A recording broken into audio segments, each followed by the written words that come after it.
in this season where we must be united, those with short sleeves and with sweaters. Let us come together in prayer. All right, let's pray. Almighty God, we come before you tonight in the name of Jesus to give thanks, for you have built us to be a grateful people. Father, thank you for the blessings of this community. Thank you for this council that serves sacrificially and giving of their lives so that the challenges, opportunities, problems, and potential of this future that we are living, Father, might be as bright and filled with joy as possible. Father, I pray that you would renew their joy and service. Father God, I pray that you would help us to be a community that looks for the goodness of our God in the land of the living, and that we would live to declare your praise as a people. Thank you for your blessings. Thank you for watching over us, for truly you are our good shepherd. And we pray that you would be with us in this place tonight. In Jesus' name, amen. Thank you, sir. Thank you, Reverend. Item 1D is audience participation. That's covered here. If there is an item on a posted item on the agenda you wish to speak, please see the city secretary, and you can easily accomplish that for you. We'd be happy to hear from you. Moving forward to the consent agenda. 2A is action regarding minutes of October 3rd. B is action regarding entering into a contract with Flock Group for implementation of Flock ACR system. C is action regarding resolution 2023-22 requesting authorization for the installation of automated license plate reader cameras in various locations. And I've had requests to pull D, E, and F. So any questions, comments on A, B, or C? If not, I'll entertain a motion on A, B, and C. Mayor, I make a motion that we approve items A, B, and C on the consent agenda as presented. Do I have a second? Cindy seconds. Let's cast our votes. That was fast tonight. Motion passed. Let the record reflect, we do have a quorum. Councilmember Falegi and Councilmember Edwards are out. They're out of town. We wish them safe travels. So, item 2D, action regarding emergency rooftop HVAC repairs to police department. Police Chief Russell Ragsdale. Thank you, Mr. Mayor and members of council. So what you have before you there is 5 additional units on the rooftop of the police department that have heat exchangers that have gone bad. They have holes in them from decay, which allows carbon monoxide into the building when the heater is running. So our AC vendor will not even activate those units for use because of the plausibility that you could poison folks within the building while the heaters are running. So these are necessary repairs in order to run heat later in the year as it gets cold. Council, we have questions? Oh, go ahead, Cindy. Is this over and above the other repairs that you needed with the heating and cooling system? It is. It is. The original quotes we had were to replace a 25-ton unit. There's 12 units altogether on top of the roof of the PD. Mm-hmm. And so this is 5 other units that are in decay. And just for interest, I mean, I talked to the AC, TDI there, the AC folks, and commercial lifespan on these units is typically 15 years, and our building is at that. So this, I think you're going to see as an ongoing issue as we move forward with all of our units on the roof. We replaced one in the jail. We got the big unit that's on order. That was supposed to be a November delivery. It actually shows to deliver now in December, and so it's pushed back a month. I think over the next year or two, you're going to see a number of units that have to actually be replaced just due to age and wear. Okay. And one other question was the $24,000 to make this repair. Was this approved in our budget workshop that we had at the end of the year, or was this a new addition? It was not. It was not. This is additional funding that we had some inspections done on these AC units, and this is the issues that we're coming up with on these heat exchangers. Don't need them during the summer when they're running, so they keep the unit up and going during that time, but when they do the full inspection on those units and see the decay that's taking place in the heat exchanger, then they say we are unable to run those units once it starts getting warm or cold outside. Okay. I don't mind, making these repairs, but it'd be nice to know if these were part of the original budget or not for this year. And they were not, no. Yeah, thank you. Any other questions on 2D? Now I'll entertain a motion for 2D. Mayor, I make a motion that we approve item 2D as presented. Second? Second. Valerie, second, all right. Cast your votes.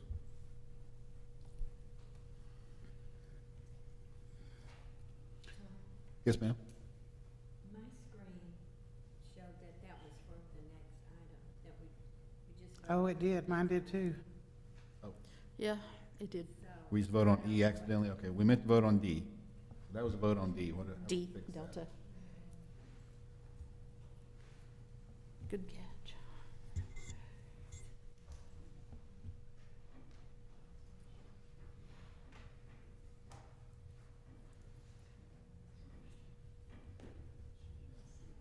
Mine's still up there. Yours.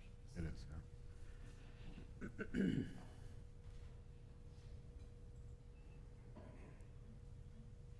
Anybody want to sing while we're waiting? Anybody? You don't want to hear me sing, so I guess we can hum together or something, all right? I'm just glad there's not a Ranger game tonight, y'all, so I would not be here. Sorry.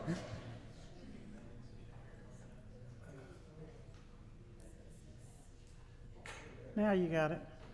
Do we need to vote again? Yeah. Do we need to vote again, Janice, or are we okay? Vote again, okay. So again, same vote, same motion, same second on 2D.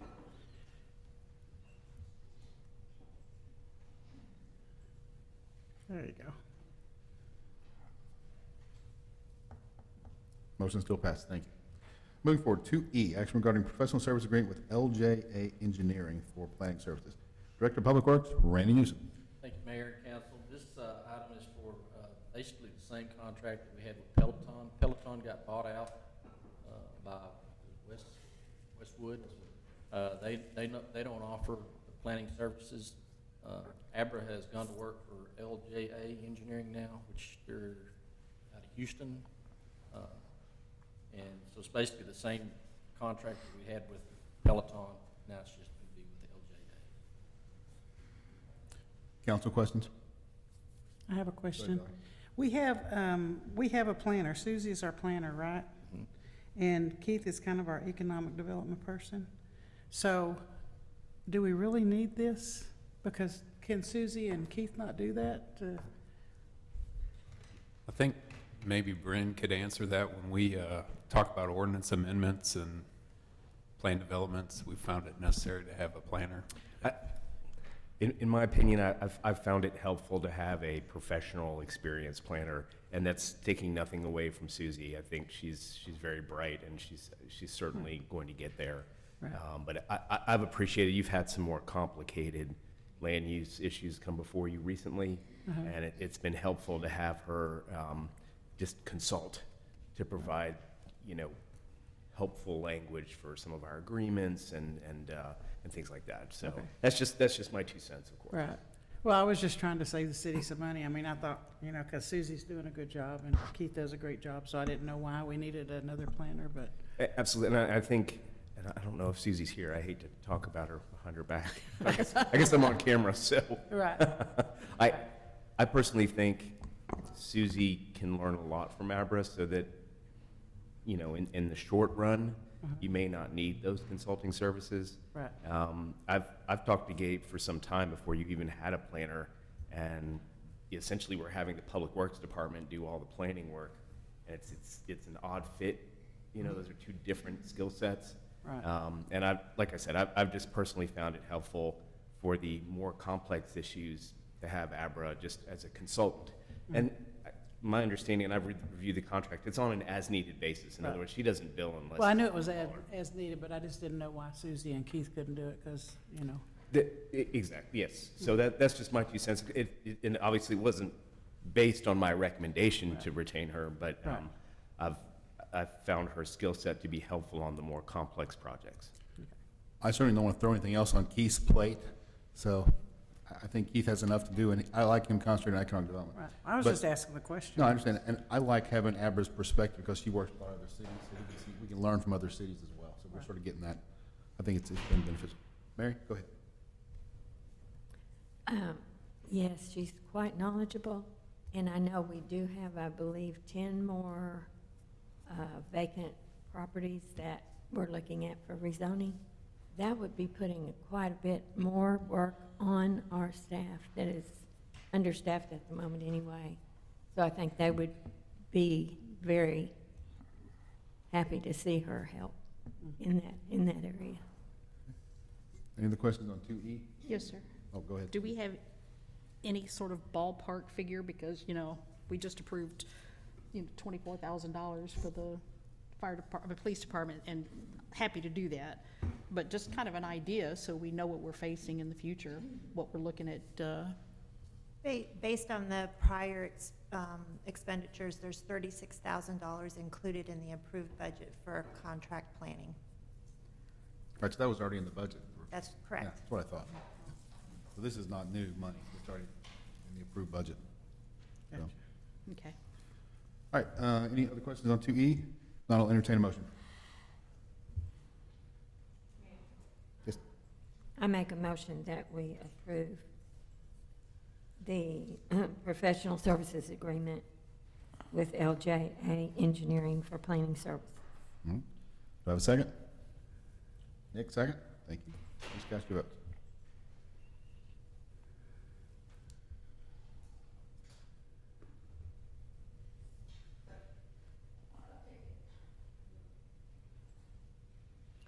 Motion passes. Thank you, Randy.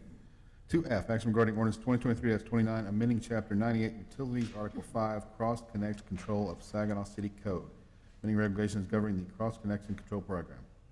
Matt Reagan, environmental drainage manager. Evening, Mayor and Council. What we're doing is we're updating our ordinances, similar to what the building department has done for theirs.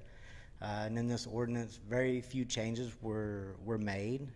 This was last approved a little over 25 years ago. So we've added some specific languaging versus, or in relation to lead-free devices, being the only allowed devices that will be put on our system. And we've changed a couple other small areas, mainly changing some testing to every device will be done annually instead of, we had our high hazard stuff that was every 6 months. And other than that, it was just some languaging and make sure everything was right. Thank you, Matt. Any questions for Matt? Nick? Can you just, for the citizens, explain what you mean by cross connections so that they understand?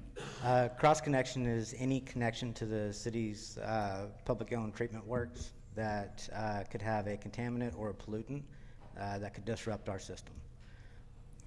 Thank you. And I was looking at the section 3, talking about the penalties. It said any person, firm, what are your penalties, and are you talking about citizens in general? It could be. It would depend. I believe it's $50 to $2,000 is the range for penalties. It just says up to not to exceed $2,000. Okay. So any violation, depending on the severity, the amount would then at that time be determined by the courts, but it could be up to $2,000 per occurrence per day. It would depend on the hazard. I wouldn't be able to dictate that. I'm not a lawyer. Yeah, well, I just wanted to make sure I understood that, this is also affects the citizens as well as businesses. And anybody that would be governed by the cross-connecting control program. So if it was an irrigation system for residents or for a commercial business, if it was anybody that had commercial business that had internal protections outside of the premise isolation as well. Okay, thank you. Any questions for Matt? Thanks, sir.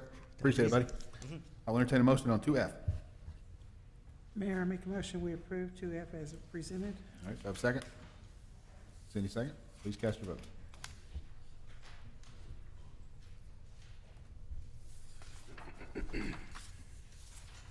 Motion passed. Thank you, guys. Thank you, Matt. Moving forward. Yep. Moving to 5A, consideration and action regarding a guaranteed maximum price presented by Byrne Construction Services for the new library and senior center. Assistant City Manager Lee Howe.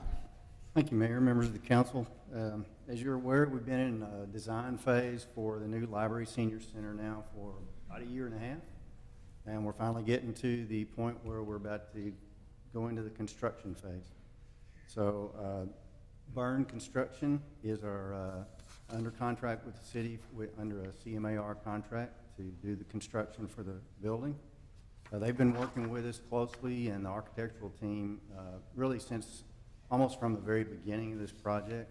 They've been a great partner so far, and they have presented to us a guaranteed maximum price for the construction at $446,792.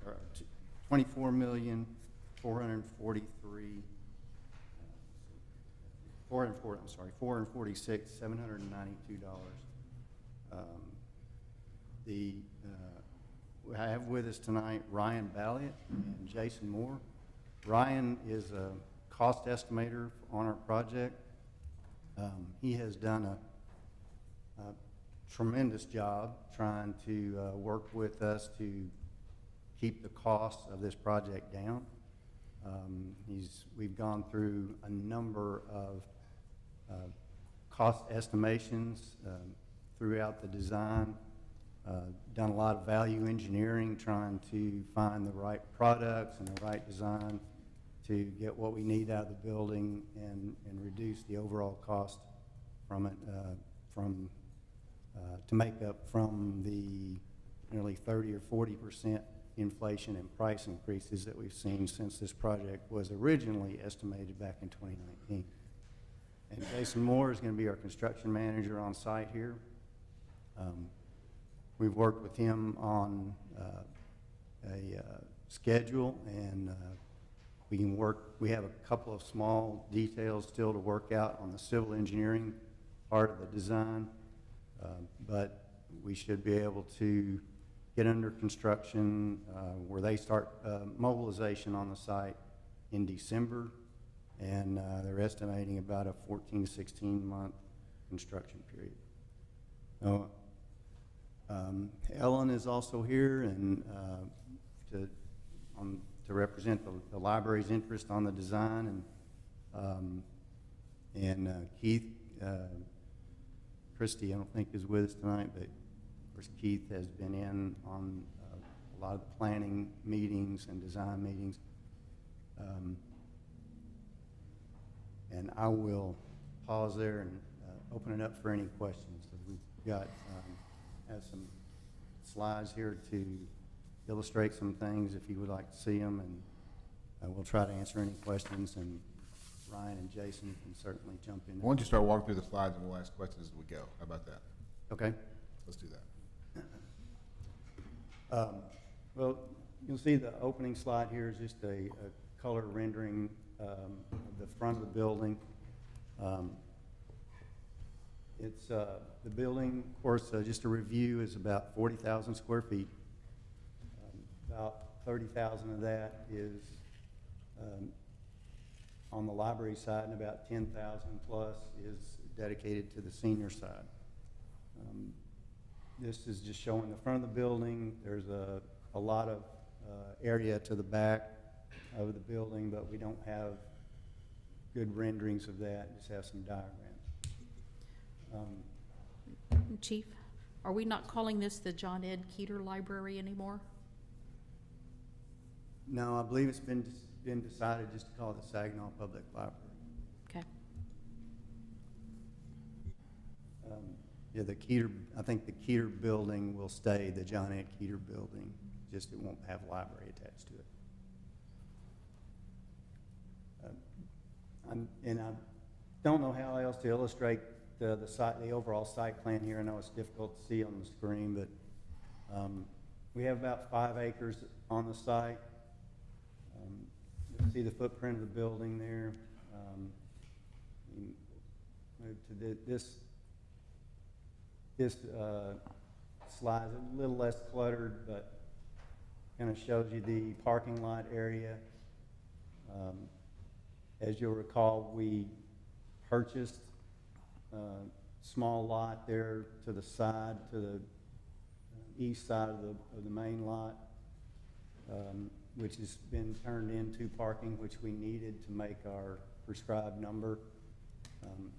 By our calculations and the required ordinances of the city,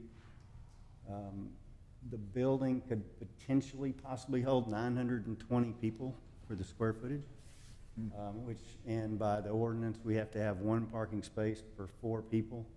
So that was actually totaled to 230 required spaces. However, we were able to get a reduction by variance from the Board of Adjustments down to 195. So there's 165 spaces around the building, and then that small lot that we added is another 30 spaces. So we meet that 85% parking requirement. The little oval area in the back is an outdoor grassy area which can be used for multiple purposes. The little rectangular part up there is a play area mainly for kids. There's a detention pond in the back, which of course is required by code now. Those are kind of the highlights of the site plan. How far do the seniors have to walk to get into the senior center? So there's 12 dedicated handicap spots. Those are all the closest parking places to the front door. Some of them are directly in front there, you'll see. So all of those spaces are, a very short distance. I can't tell you exactly in feet, but the main front door there is, there's actually 2 front doors. One that's goes into a shared foyer area, and there's one that goes directly into the senior center. So it's about the shortest distance possible to from those handicap spots. And then most of all the other spots they're comparable to any of the parking spaces that you'd find now at the rec center that feed the front of the rec center. The back part of the parking lot probably will be primarily used, the west side and back part primarily be used by employees or major crowds, of course.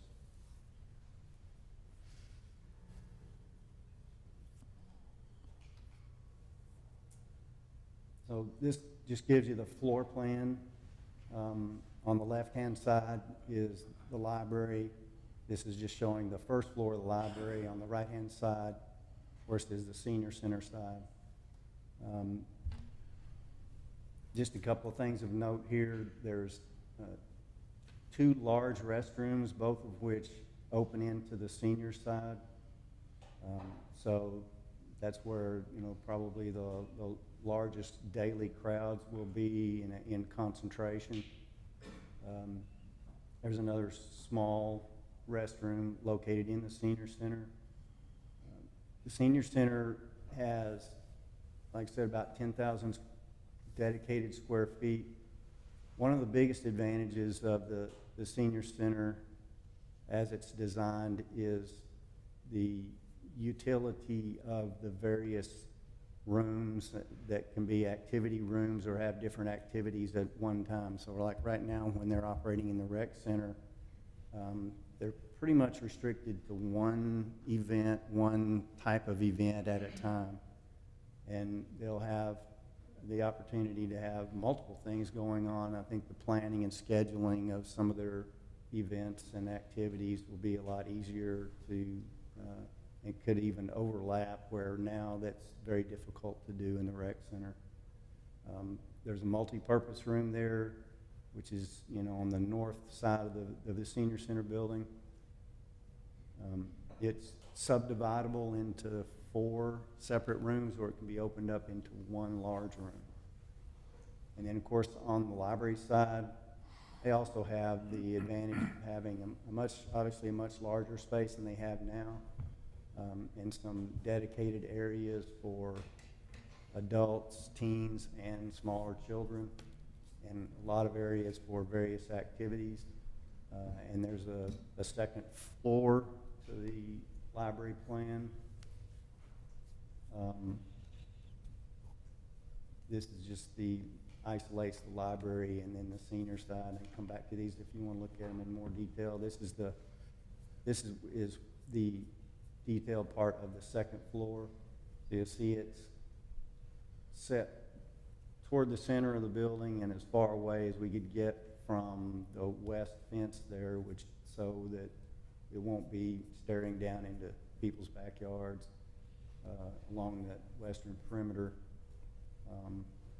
There's a little balcony area that's attached to that second floor that you can go out to, and there's also several patio areas out in the back on both sides of the building.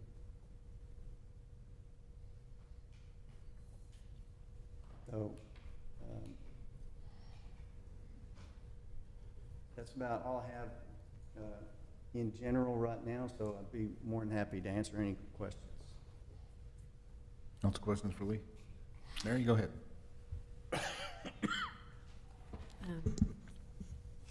I have 2 questions, but first I would like to thank everybody who voted for this bond issue. I think we're going to be so proud of both of these, you know, when they're completed, and I really appreciate everybody who voted for it.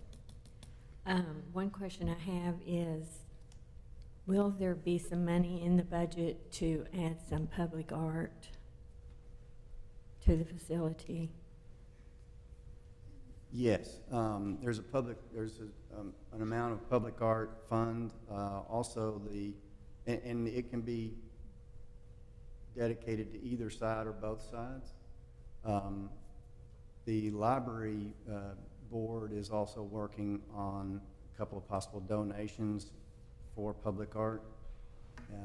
They haven't decided yet exactly what they want, but I think they're getting close to coming up with a plan on that. Thank you. Also, I have heard some concerns from a few seniors that they're worried that they won't have enough square footage. Could you make some comments to alleviate those concerns? Sure. So you recall there was some decisions made about the square footage, and again, it's roughly 10,000 planned square feet that's dedicated to the senior side. Just historically, the log cabin area, I think the actual footprint of that building is about 5,000 square feet, but it's a much less usable space inside than that, closer to 2,500 to 3,000. So then the rec center is the 2 multi-purpose rooms that are primarily used by the seniors right now are about 4,600 feet. Are about 2,700 feet. The new multi-purpose room is 4,600 feet when it's opened up into one giant room. So that's a lot more usable space. The multi-purpose room, when it's opened up into one singular room, I think they've been able to do some measurements and put in it would hold about 27 tables of 8 round tables for banquet setting. If you lined up linear tables, kind of like what they do in the senior center or in the rec center now, it would hold much more than that for, say, a luncheon or something. So the space there just in that area is more than we're occupying now at the rec center. Now, of course, the gymnasium is much larger, and they've had some events in there. In the event that the seniors needed a larger space than this multi-purpose room would hold, and they can always go back to the gymnasium and schedule that out. But of course, they've been kind of borrowing the rec center area over there until this gets built. So they would have, again, have the dedicated space. And another advantage to that is that you have the other activity rooms that are dedicated. So there's a dedicated arts and crafts room with some storage, 2 other activity rooms, and a fitness center room, all on the senior side.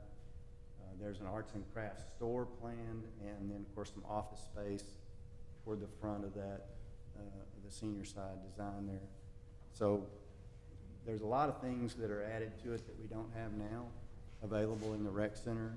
And then again, it's dedicated, so you wouldn't have to set up tables and chairs necessarily and break them down every day like we do now for the rec center at times, and there won't be that many conflicting events in the larger space. So, of course, the multipurpose room is designed to be shared with the library, but again, and they'll have a lot of programs and a lot of things going on over there as well, but we'll be able to schedule that out. And of course, the advantage of having the removable walls in between those 4 spaces, or make it one large space, is going to be a tremendous advantage as well. Okay, that's great information, and I think they'll be satisfied once they see how it is built. Thank you. I have a question. It might be a Keith question. On your big events that they have at the seniors, how many people are normally there? Just a guess. Well, that's changed over time as the center keeps growing. We're probably probably in the 180 to 200 plus. Okay. It's grown significantly. I wanted to add one extra thing to what Lee said, was while we're talking square footage and size and things, to try and paint a picture of what the seniors are getting is, you've all been to the recreation center and you've all been inside the gym. Just the gym section is 8,000 square feet. And what the senior center will be getting is 10,000, so you're getting it. It's almost like having the gym plus the 2 rooms that they're in, as far as square feet. So they're getting quite a bit. Now, if the builder would like to throw in an extra 5,000 feet because we're really nice people, then we'll take that. But 10,000 feet is significant. Yeah, one of the concerns I've heard from seniors is not having their own space, like lockable space for their own things, and having to share space. So I think that this is a great thing. This is all seniors, nobody else. If they want to bring people in, that's great, but it'll have space for everything, for all Christie stuff, everything. So I think that's a big consideration as well. So you have something else? So we're looking at the $24.5 million for this project. How close are we to the original budget that we had? The original budget was $23,700,000, so we're over that, but we have ARPA funds available to make up that difference. Again, the only way to stay within that original budget would be to cut the square footage that was originally, passed by the voters. So we, again, tried to cut down as much as we could to keep the price as close as we could. But again, there's been materials that have increased as much as 40% since the original budget, and a serious amount of inflation in that 3-year period between the original estimation as well. So I think we've done pretty good, and like I say, Burn Construction has done a tremendous job in helping us with keeping that cost down and finding, and they've even got some more ideas about, during the construction, I think, some cost-saving measures that we may implement. There are some additional alternate items that are not depicted on these diagrams that should we find the funds or be able to save in some other way, we can add some of those things in there too. And there's a number of those alternates. Like one of them is a generator for the building.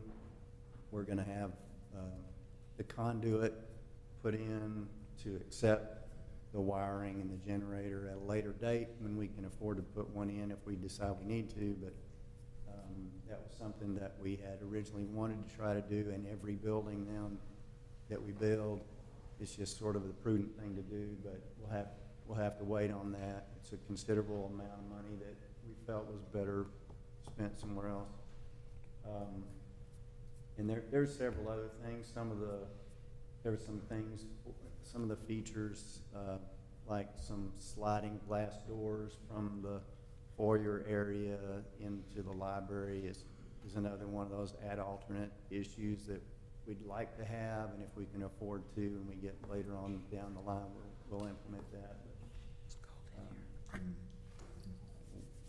like I say, we made several design changes and to cut costs from some of the original 50% design, and also gone through some extensive material changes. There's about, I think, 5 or 6 different outer materials that you'd see between stone, brick, and metal, similar to the construction of the new fire station. So when you go around the building, there's a variation of different patterns and textures and colors. So I think it's going to be a very beautiful building. It's going to be a good, good new change for both of the library and the senior program, and I think they'll get a long, good use out of it. And one other question, I was looking through this. Would you, you probably mentioned it already, but what are ARPA funds? So it's the American Rescue Plan funds. It's funds that came from the federal government after the COVID shutdown, and we dedicated about $2.5 million of that money to save back for this project to cover some of the cost overruns. Okay, thank you. Are any other questions for Lee? Yeah. Nick, go ahead. Your multipurpose rooms, the 4, what's the total square footage of those So altogether? Altogether, it's about 4,600 square feet. And what's the square footage of the room that they're currently using over here in the rec center? The 2 rooms that they are using together is about 2,700. Oh, so this is a lot bigger than that? Yes. Okay, so, The- okay, that's good. The total of the 4 rooms at the rec center, I have to do math real quick, is about 5,000, so it's 27 and 23, so Okay. about 5,000 total right Okay. now at the rec, but they use 27. Okay, gotcha, good. Okay, so that should cover anything that we're currently able to do over in the rec center then? It should be equivalent or larger. I think, there's not a lot of events where they use the entire Right. west side. And I think most of the ones when they do, there's maybe some food prep staging and things like that done in one of them at the end, so. Right, for the big dinners for Christmas and things like that, that's when you use all Yes. the Yeah. space, yeah. And of course, one thing I didn't specifically mention, there is a kitchen and another area that can be utilized for food prep and serving into that multi-purpose room. The next thing, and I couldn't tell by the diagram, is I know, and talking to some others, when you combine these services, these 2 facilities, you're gonna have a significant, sometimes amount of smaller citizens there, right? And they can be loud and running around. What kind of separation, physical separation do we have between that and the other to make sure that we don't have kids, We're gonna running offer laps? earplugs. Earplugs? Yeah. Well, Yeah, so you see the little triangular area right in kind of in the middle there. So that is an open lobby foyer area okay. that has vestibule doors. So that is a physical separation, not only between the actual senior and library side, but any of the other, you know, systems that go with those. So it should reduce noise crossover, or help reduce that some. And we have, of course, you know, there's acoustical insulation throughout the building and some spray insulation, a lot of different things, and some larger walls. I'm sure Jason and Ryan could address that much better than I can if you'd like to. So this is a big wall right here, a divider right here? Yes. Okay. Yes. That's actually Well- that's not a physical wall, is it? No, I'm sorry. Yeah, that long line there is not a physical wall. That's just, that just delineates the, kind of the center of the, dividing the center of the building. But there are walls, I see the walls on the rooms right here, the ramp, and I can't read what that says, and it won't get bigger on my end, so. That line is what they, I think it was Michael Lloyd talked about, was referring to the spine of the building, right. separating the two. Okay. I gotcha. You know, and the flip side of that is seniors they can create a lot of noise when they're over there having fun too, so. I know. Good point. You Because know, they can always turn their music up, I know. Yeah, so, They're gonna have fun anyway, and the seniors love the kids, so it'll be fine. sure. To an extent. They really like that. So my next question, what are your biggest things that you've heard that's concerns from our seniors on this part of the building? Yeah, you know, I've heard, I think some of the same things that Mary maybe has heard. I'm not sure exactly if it's precisely the same, but, you know, I have just heard a few concerns up front about it being a smaller area than what they had, and that there really wasn't gonna be much of improvement. And that's a normal thing to, I guess, to think until you see, you know, what it is, but I really think that everybody will be happy with it. It's, again, I think it addresses, you know, we spent a pretty considerable amount of time up front, PGAL representatives did too, hearing directly from the seniors about what their priorities were. And I think a large number of those have been addressed in this design. They're gonna have their own little locked space, right, so that they could put their stuff up and everything? Yeah, I mean, you know, they'll have the ability to, well, yeah, like, I know the arts and crafts area and everything in particular has, you know, there's nothing for that now at the rec center. They have a pretty sizable storage area, and they can lock up that arts and crafts room at the end of the day, and nobody should mess with it. Yeah. And the same can go for, you know, ongoing activities in the two activity rooms adjacent to that. If there's something in there that they need to carry on from one day to the next, you know, it could be secured and won't be, you know, encroached upon by some other activity, so. And what about the library? What's the top 3, 4 things that they would have liked to had but they're not getting? You know, since Ellen's here, I would call on her to. That's a great call, Lee. Yes, sir. Phone a friend.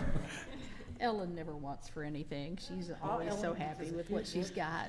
I am very happy with this building. We've been involved from the beginning with the architect and the planners, and you know, really made a lot of these choices ourselves. Our staff, both sides. So it is designed for us, and that's the great thing. As far as things that have been cut out, there was, in the original sort of pie in the sky version, there was a playground behind the library. I think that's a great thing, and I wish it could stay in, but y'all know how expensive playgrounds are. So that was one of the early things that was cut out. There's still a space for it, so, you know, maybe In the that's future, something yeah, we can that's come something we back look at in the to. future, absolutely. But that is, that is gone from the design. I'm trying to think of anything else. Pretty much everything else we've been able to keep and hold on to. I'm so excited about all the new study rooms and the different seating areas. That's the thing that we get the most requests for over here that we, just can't deal with. We don't have a lot of quiet places to go and work work from home or study and stuff like that. So this is going to really improve that aspect of what we do, sort of the social community, just place to be aspect of the library. So I'm really excited. Good. Do you have any other questions for me? No. Okay. Do you have enough, I have a quick question. One, I need to come over to the library and pick up all my stuff. I keep forgetting to do that. Two, are you gonna have enough room for all the baked goods that Kathy Decker makes for your yeah. bake sale? Yeah, we got big plans, yeah. We're really excited about the multipurpose room. It's hard to tell on the plans here, but the sort of two sections of that 4-section room are the shared area that the library will use also. And so we'll be able to do things like summer reading club that we have to go down to the rec center for now. So we'll be able to do that in-house. That's exciting. Things like the book sale and the bake sale. All of that, like our author reception that's coming up November 2nd. We'll have a big space for that finally, and that is very exciting. So yes, we'll bring in even more baked goods. Yes, ma'am. Also, for people that aren't aware, that didn't see the article, there was a recent article in the Dallas Morning News praising the Saginaw Public Library and their adult education program. Here, here. We So- got Ronnie here right now. He got his picture in the paper. If you haven't seen that, Here, here. It's a great you program. can look that up online, I'm And sure. if yes, you haven't definitely seen read it. the article. It's really great. Good job. Thank you, Ellen. Appreciate that. Are any more questions for Lee? If not, do we need to hear from the Byrne Construction folks? Do we want to hear from them? Maybe just introduce yourself and say hi, since we're about to give you a lot of business, so let's just hear from you just for formality. Good evening, Mayor and Council. As Lee said, my name is Jason Moore. I'm a construction manager with Byrne, and we're just excited to be here. This is part of our community, and excited to be here and help give back to that community with such a great building. You're thinking 14 to 16 months? Yes, sir. Okay. When are we talking breaking ground? So that's you or you? December. December? We'll be breaking ground, yes, Okay. sir. And howdy, I'm Ryan Balliet, Senior Estimator with Byrne, so I've been working on this throughout the whole pre-construction phase, budgeting it. And so very excited to get this one underway. I think y'all are gonna have a great facility. Gives you a lot of different capabilities to use for your city, so looking forward to this one. We sure are too. Any questions for these gentlemen? Keith is raising his hand. Oh, Keith, you want to say something? I don't have a question for him, but I was gonna add something whenever they're. Okay. Well, thank you, gentlemen. Thank Nice to meet you. Thank you very much. All right, Keith, go ahead. I just wanted to add one thing, and I think Lee touched on it. One of the most important things, I think, for this project is that, is the citizen involvement that we've had, because where PGAL met with our seniors and the library staff too, and asked them, what do you want? And they told us, we want this, these are things that we want. So in a sense, our seniors got to design their part of their center. Same thing for the library. They also even asked staff, you know, we're all experienced, long-time experienced employees and worked in different places. What works best for us and how for flow? So the citizen involvement was significant. Thank you. Yeah, Mayor, and just in closing comment, along those lines, we're going to have at least one neighborhood meeting with the surrounding neighborhood around the perimeter of the area there to talk about the project and try to address if there's any concerns. I've talked to several people whose properties back up to our property already, and talked through a few concerns that they already had, but we'll see if there's anything else. So we'll have that. We'll have a groundbreaking, of course, official groundbreaking coming up when we get that scheduled. And I'm working with PGAL and their team to come in and give you a very detailed demonstration of the design that goes way beyond these little drawings here. So we'll have all that coming up in the next couple of months. All right, thank you, Lee. Excellent. No other questions? I will entertain a motion, but I'm looking on our sheet here, and I think with the background discussion is incorrect. At least on mine, the main topic is right, but the background says cross-connected ordinance again. Mine says the Byrne Construction Services. for the new library and senior project. Yeah, but on the bottom, look at background. Oh, it does, the background's wrong. Yeah, it's from Matt's agenda item, so. But. Okay. Okay. Yeah. All right, so consideration action regarding a guaranteed maximum price presented by Byrne Construction for the new library and senior center. So that's on the table, so I will entertain a motion for that. Mayor, I make a motion, we approve the maximum price presented by Byrne Construction Services as presented. Okay. Do I have a second? Mary? Is that Mary second this one? Please cast your votes. Look, everybody's leaving just because we did that. No. We got everybody's vote in? I pushed it. How's that? Motion passes, all right. All right, guys, look forward to working with y'all. We're in partnership now, so let's make it happen. Sooner the better. The sooner, the faster, the better. There you go. All right, item 5B, project update. Trent Tidwell, welcome, Trent. Thank you. Bye, Bryn. We know you're leaving. Randy and I received a few requests to give updates on where we're at on a handful of projects, so I'm going to do that today with Randy's help. First, we'll talk about Knowles Phase 2 and 3. So we started on this construction about a month ago. They're focusing on the storm drain and demolition of the first phase, which is on the very northern end of the park. The anticipated timeline for that closure is from September until February. And then what they'll be doing after that is rolling to the next phase. That phase is anticipated to be everything south of McElroy. And so that'll go from just south of McElroy to Longhorn. And that's actually what this simple photo is. All my photos weren't pretty enough for presentations. They're just of pipes and dirt. But this is where the signal will go at Longhorn.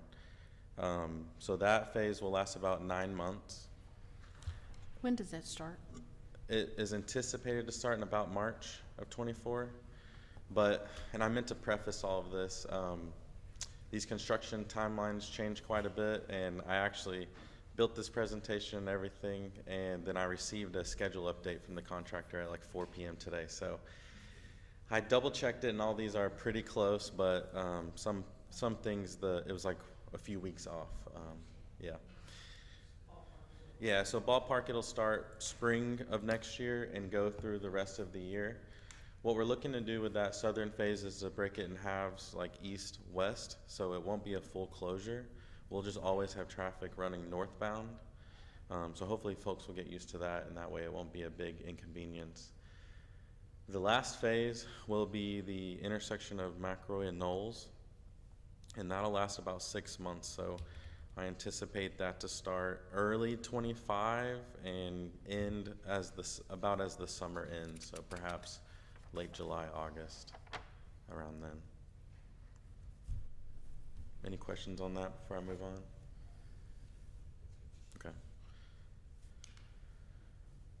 Oh gosh, Keith, is it me?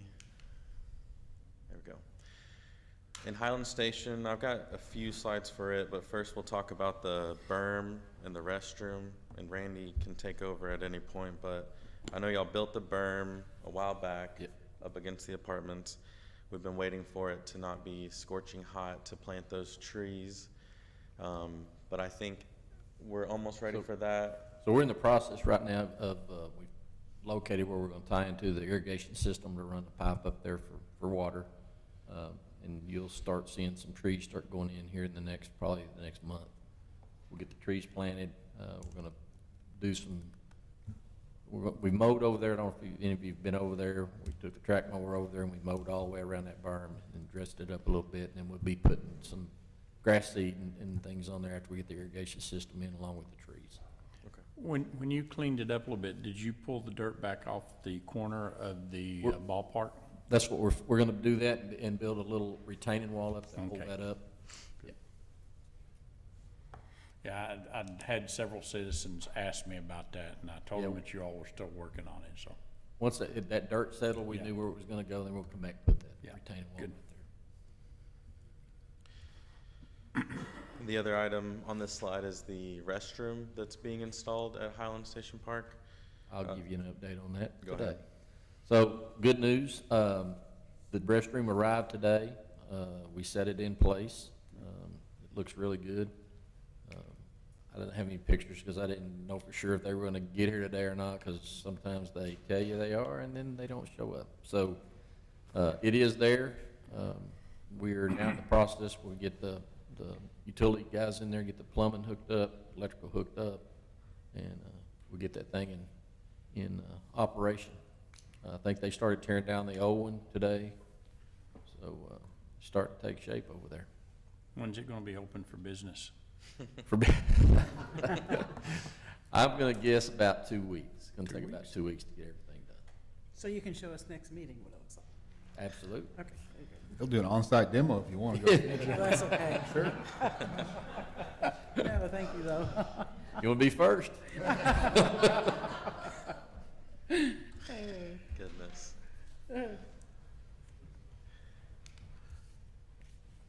Okay, to continue with Highland Station, we had been under contract to look at the conceptual design for the pedestrian crossing, crossing over from Topeka, over that neighborhood over into the park.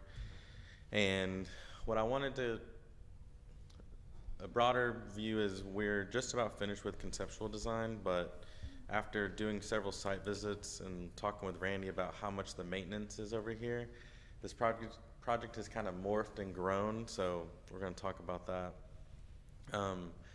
You can see in the pictures, and I'm sure some of y'all have been out there, but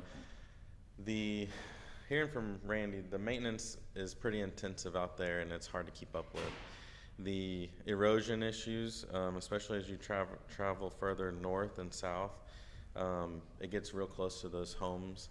And so what this has kind of grown into is more of a channel project.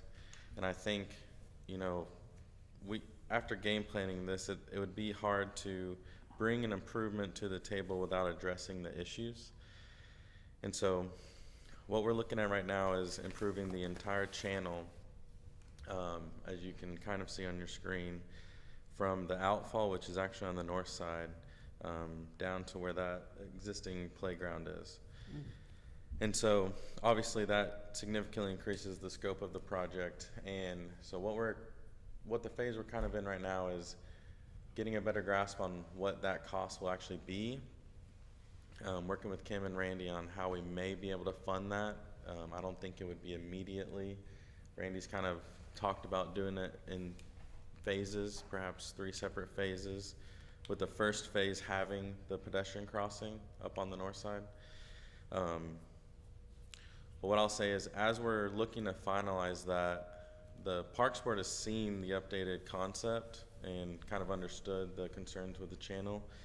And it seems like their direction that we're headed towards is focusing on, and I don't know how much of this I'm supposed to talk about or not talk about, but if you're at the Parks Board We're all meeting- friends here, just if bring you're it at the on. Parks Board meeting, you'll know all of it. But there's kind of 3 projects they're focusing on and trying to get a consensus on that and move forward. And I think that'll be, you know, brought to the public. We're talking about a town hall meeting in the middle of November to really try to get the public consensus on those. And this isn't one of those top 3. And so I think the plan is see what we can do with those, and then this would be top of the list after that to see, okay, how do we really break this down into manageable pieces? So it sounds like we can get a bridge to alleviate the concern about children crossing, right? That's number Yes. 1. And the next would be the channel and the erosion aspect for longevity, basically, or for? Yes, stabilizing that Yeah. to prevent erosion issues. So Okay. we always anticipated some sort of stabilization at the crossing, but it's kind of grown to where this whole park really could benefit from it, especially on the east side where the homes are. Gotcha. Okay. Brack, Randy, did I do a good job? Yes. Anything to add? Okay. Well, here's the issue I got. Our citizens came to us and they asked for us to do this, what we talked about here. I can see it there, you got it. You come down between the 2 houses, you make a sharp right, follow the slope down, and then I don't know what kind of bridge, we maybe a low water crossing, whatever it is there. That's what the citizens came here and talked about. That's what the council approved. And now if I understand what you said right, we're gonna come back now in November, we're gonna talk about the top 3 action items, but that isn't one of the top 3. That's what my understanding is of the Parks Board decision, yep. Where's my estimate that I voted yes on to, do that? Months ago, 3 months ago, So, you wanna take which was supposed to only take us a month. I don't think anybody's saying we're not gonna do the bridge, the crossing. We're gonna do some kind of crossing. It's the other piece. Is that the big question? So the other 3 projects are at 3 different parks. So this just didn't rise to the level.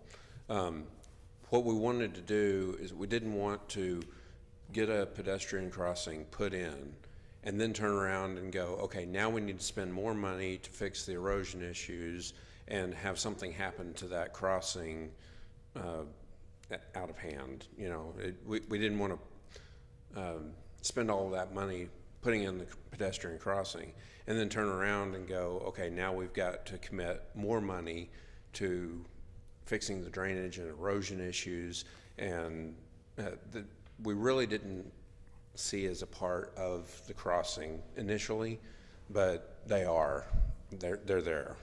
So I'm confused. All of this that we're talking about here, I thought the 3 options was all within this park. Now No. They're in different No, parks. we're talking about some improvements to the Brian Schwingler Park, some improvements to Opal and Willow Creek Station. Or, no, not Willow Creek Station, the switch yard. Well, let me go back. How much of my money have you spent? How much of your money have we spent? I mean, we performed the conceptual design, so I don't know that figure off the top of my head, but we did the requirements of the contract to look at what this would cost and the feasibility of it. Here's the issue. Randy can help out. The bridge, nice idea. Everybody came out, understands the need with the kids walking across. The issue is you're not going to build a bridge until you stabilize and put a whole lot of concrete and improve that channel. So what we're proposing is to come back with you until we have a price and a scope on that, and I think we can do the bridge. But why couldn't we do that part first and then do the Opal and the other next? Is that not, I'm confused Okay, too. you're not gonna, we've got to improve the channel at that crossing before you put the bridge in. Otherwise, you can see it's gonna. Well, I get that part. Okay. I think the Why decision of the wasn't this concern sequencing, brought to us before? They I mean, if didn't- y'all been out looking at it, Yeah, Randy and Trent, when they went out in the field, So- that's when they found it. So when we decided we were gonna do the design on the project, it's when we got Kim and Horn involved. We went out to this side visit, and we started noticing, you know, hey, this has got a lot more to it than just a bridge across the Right. creek. You have a lot of erosions. You can see, you can back up to those pictures. but I don't understand how Brian Schwengler and the other parks fit into this picture. Yeah, That's and not our I'm- priority. This is part of the park bond funds, how they're gonna be spent. Okay. And don't conflate the two. yeah, I'm sorry to Brad's cloud talking about those. his overall priorities for the Parks Board, right? Okay. And so, Okay, how do you I'm incorporate this into that? confused. Well, go ahead. Look, I think Brad can explain it better than I can. This just falls a little short. We feel like the other 3 projects rose to a kind of a higher level for priority for spending the Parks Board the bond money. That doesn't mean that we are putting this on the back seat or back burner or anything. We just want to see what the channel improvements come in at, if that's going to be funded through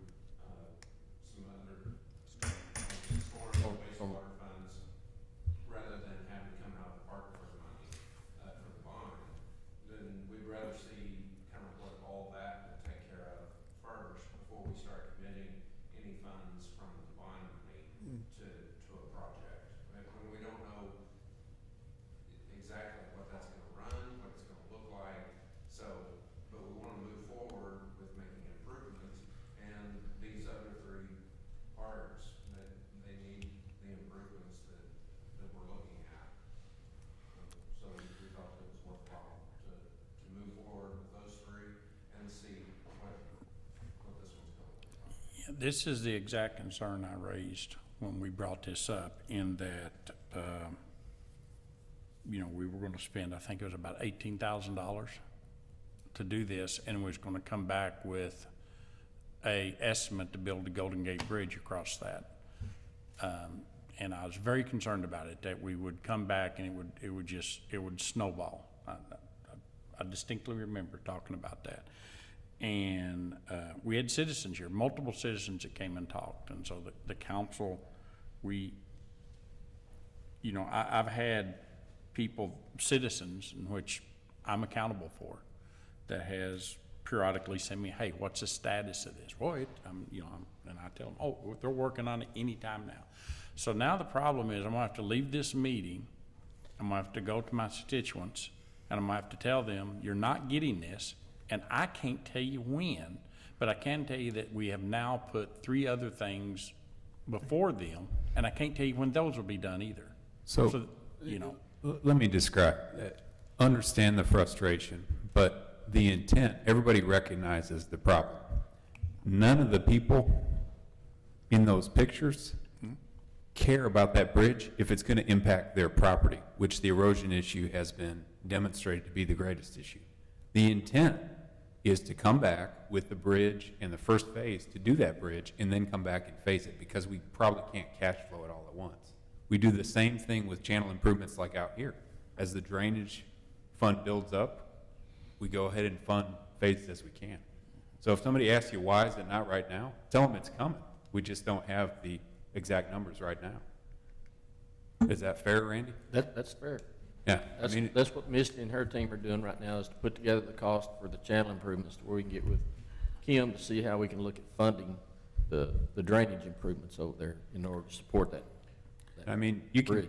can kind of see in the pictures, if this were left unchecked, stands to reason that the drainage eventually would creep up on property line or close to it. So, you know, thankfully a random issue of a bridge has led to our attention to correct what could be a broader issue in the future. And we saw that when we were out there. There were existing property fences that had been abandoned, and new fences were built in front of them because the old one had been eroded. So I think that's already happening to some degree. Yeah, I mean, I live over, so I know exactly where you're talking about. It's towards the front end, not too far back from the parking lot. Yeah, on the south end. Facing from the parking lot, you'd be on the right. In that small parking lot, right? Yeah. Off of Trinity.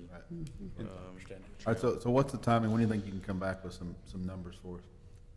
So if it is our goal to continue with this for now, I don't think it'll take long at all. I mean, we're already looking at it. We've showed a draft of it to Randy, but we had some back and forth of comments on it, so it could be pretty quick. But once again, I was just trying to summarize the priorities I heard at the park board.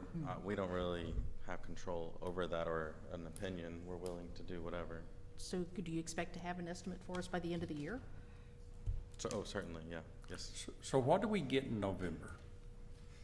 Pardon me? You said you'd come back in November with a 1, So in 2, 3? in November, we have a town hall meeting with the residents to invite them in to get their input on the 3 parks that the park board has chose to spend some funds on to make improvements, which are Opal, Jennings Park, Swangler. So that has absolutely nothing to do with this then? It has to do with the funds that we're spending it. Okay. I guess the question is, where's the money gonna come from? That's the question. He's saying, is it gonna be park bonds money, or is it gonna be somewhere else? We don't know because we don't know how the cost is. So don't conflate the 2 issues. I think that's part of the problem. Don't conflate this. Parks board's over here, they've got their priorities, they're doing their thing. This is the issue. The question is, where do we pay for it? We don't know what the cost is. Once we get a cost, we can say, will it come from park bond money? Will it come from somewhere else? We don't know. If it's little bitty, we know, but if it's big, we'll have to find out. So we have ballpark costs. We're refining them, and it's not little bitty if we're addressing the entire channel. no, the channel, but I'm talking about just we do the bridge piece and the erosion piece right there first. Okay, yep. Well, We let's phase it. Let's phase it. How about that? Phase 1, phase 2. Yeah, that's what we've began discussions on phasing it, but we haven't really narrowed down the exact phasings yet. So if I can regurgitate the way I would tell this to my constituents, is that when we started doing the evaluation, we realized the damage of the erosion, and we're gonna have to go in before we can put the bridge in, we have to assess what we need to do and what it's gonna take to fix that erosion. Correct. Okay. Do we have any earthly idea when we will have that assessment done? We've already started the assessment. I Misty's mean, already- we've been out there, and so I think, you know, we're looking at, if we can sit down and discuss the phasings, I mean, we could really figure this out. I talked with Misty about it last week. We're looking at probably get the cost down to, first phase would take care of that lower section of the drainage channel, which would allow us to get the pedestrian crossing across there. So, then we could, the next phases up, or to the south there, would be like 2 and 3. That would complete the channel. Okay. But, you know, the most important one would be from that outfall coming off of Trinity, or off of Trinity Trail, or not Trinity Trail. What is that? Yeah, the south road is Trinity Trail. The north end is Where it comes out of that neighborhood, that Topeka. outfall. Topeka. That, from there to the north. Oh, that outfall That towards would the middle, be yeah. the improvement that we'd need to make first in order to support the pedestrian crossing. Okay. Yeah, I would say the analysis is already underway. We just need to finalize that, so probably in a few weeks. If you can see right there, the bottom picture on your left, that's the outfall. So you can see the slope of that ground. If we go in there and start putting, you see it starting to work its way up. Mm-hmm. If we go in there and disturb that and put that in there, then, and we don't fix that channel, then we're gonna have a problem. It's all gonna fall in. Yeah. So we've gotta do something with that channel. Well, I thought, you know, with the original conversation, you had talked about doing something with the channel and at least, you know, a few feet on either side of the bridge. Mm-hmm. I mean, We- and we're we did. changing all of that now? Yep, yeah, we did. That was kind of what we were aiming for, to try to limit it, but after talking with, you know, Randy and walking it with him, the maintenance is a bigger concern than we originally thought, and the erosion as you get further away from that crossing. Yeah. So the very north end and the very south end. The erosion isn't where they're gonna put either a big bridge or a low water bridge. The erosion is starting way upstream. Yeah. Right. Yeah, The severe erosion is, yeah, I agree. That's why that originally wasn't really part of this, but I think. So what sort of a time span would you estimate between the bridge part and then the upstream channel fix? That would really be tied to funding. So I know when we work with Kim, if we were to utilize storm funding, those kind of accumulate every year. How many feet are you talking about upstream? I know the Ballparkish. entire length is 625 feet, so if the crossing's gonna be on the north end, so I mean, that leaves us probably 600, 550 linear feet of That's channel upstream of the crossing. Upstream, and then how much downstream? Just a remaining like 50 feet-ish. So if you're telling us that we have citizens' property that's at risk of falling in the creek because of this, then we'll find the funds. We can't put citizens' property in danger. So to me, the first thing we've got to do is figure out what we need to do to stabilize that and fix it. So you're saying you guys can come up with that in 2 weeks? The next council meeting? Trent, Yeah. I think that's a doable deal. I think Misty's she's very well aware Yeah. of this, and she's And already I've been on seen it. the so- estimate. I know it's pretty detailed, and we've looked at it. I think as long as, I don't want to promise anything from Kim. I'm scared to even look at her, but I don't know where those drainage funds are, and so usually she Well, you don't need projects to those come out, up with but- how to pay it. You just Okay. need to come up with what needs to be done to fix it and fix it right. Okay, yes, we can do that, certainly. Yeah, I mean, Sorry, I was thinking we wanted kind of a schedule of when could we fund it and build it. Okay. And the next council meeting's in 3 weeks. So we've got 3 weeks. that's right. So It's not can- 2 weeks, it's 3 weeks, so. Yeah, we can do that. November 7th, you can be back here. I think we can do that. Okay, can do Can you that? do that? Yep. I mean, And what then- I- Do you want then we it can start by, talking no, about funding. by That's the next right. council First, we meeting? gotta figure out what needs to be What fixed. is it? I have no idea. Right, absolutely. Then we talk dollars. Okay, It could be Parks Fund, it could be somewhere else, we don't know. But let's not mix that, yeah. good. Okay. Would y'all like a formal Mary, I'm sorry. presentation Go or ahead. a, okay. This may be obvious, but just to make sure everybody understands, and tell me if I understand. The people that live in that neighborhood, and they're anxious for a bridge, if they think other park improvements in other parks are taking a priority. It's not that they are being prioritized. It's that they are ready for the improvements. They aren't requiring any kind of studies to be done. So it's not that anybody thought they were more important. It's just that more studies have to be done for this, just so everybody understands. That's a great point. The other thing that, you know, Randy shudders every time I mention our environmental team, when they take a look at this, they see wetlands and marshes. So the further we expand the scope of this, that also involves more permitting and stuff like that, which other parks obviously don't have. So, great point. All right, let's keep going, Trent. Sorry. Keep moving. I'm way over my 20 minutes you gave me. All right, the last one. So, Paul, this is really something I wanted to make sure we updated Paul on and the rest of y'all. So we may need to, if we're going to be back here next month, maybe we can touch on this a little bit further. But Paul came to us and asked, hey, is there any room on the south side of Sherwood? So this is just south of the ILT property. Because it seems like perhaps if there's enough right-of-way, we could expand that road a little bit or have it expanded to where we could have 3 lanes rather than 2. So we were able to find the right-of-way information and took a quick look at that. And if we wanted to expand that, I would recommend expanding it up to 7 feet. And there's about 10 feet of right-of-way between the backup curb and the property line. And so I think technically we could fit that in if that were to be a project. And so the idea of this is that if you did have the 2 lanes going eastbound, like heading from Old Decatur to the east, either those 2 lanes during the peak departure time of the school could be used to stack cars, get them off of Old Decatur, or if cars are stacked in the left lane, perhaps that outside lane could be used to allow through traffic, which I think at times they're able to achieve right now if folks really, you know, orient themselves a little closer to the north, that through traffic can flow, but not always because it's only like 29 or 30 feet wide currently. So. Can we get ILT to pay for some of that? Just curious. Yeah, no, I think it's a fair question. I was talking with Gabe about this a little bit before. Yeah, I think we can ask. I think if it's the desire of the council to move forward, you know, Well, I mean, they could certainly either shows. pay for some of it, or their people Yeah, could start they're- getting tickets, like Russell said, you know, that's Sure. just.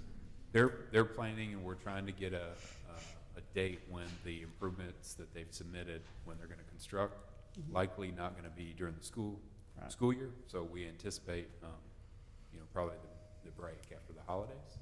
But I think it's fair. I think in the grand scheme of things, it's probably a reasonable cost, and it would provide some amount of relief. Great idea from Paul. So, yeah. Yeah, I think every little bit helps, so let's explore it. Might as well ask a question. It can't hurt. You can't say no unless you ask. Yeah, so let's keep moving forward with that and see where we get, what we find out, so. Yeah, Great. the ballpark cost I had pulled together for that was about $100,000. So I think. Well, that's the cost. That would be about 100,000. Well, see if they paid 60, we paid 40, you know. You'd be more apt to squeeze blood out of a turnip. Let's see. We can ask. You're We can right. ask. We'll It doesn't hurt to ask the question. Are there any other questions for Trenton? Thanks, sir. Thank y'all. Appreciate it. You didn't find those money trees to plant yet? I think that's what Randy's planning on the berm. Oh, okay. Okay, make sure you get the ones that get the big dollar bills, okay? I had a question. Gabe, we were supposed to, since we brought this up and we're talking about this school, we were supposed to have I thought an executive session to specifically talk about this and from a legal standpoint, everything what we could do.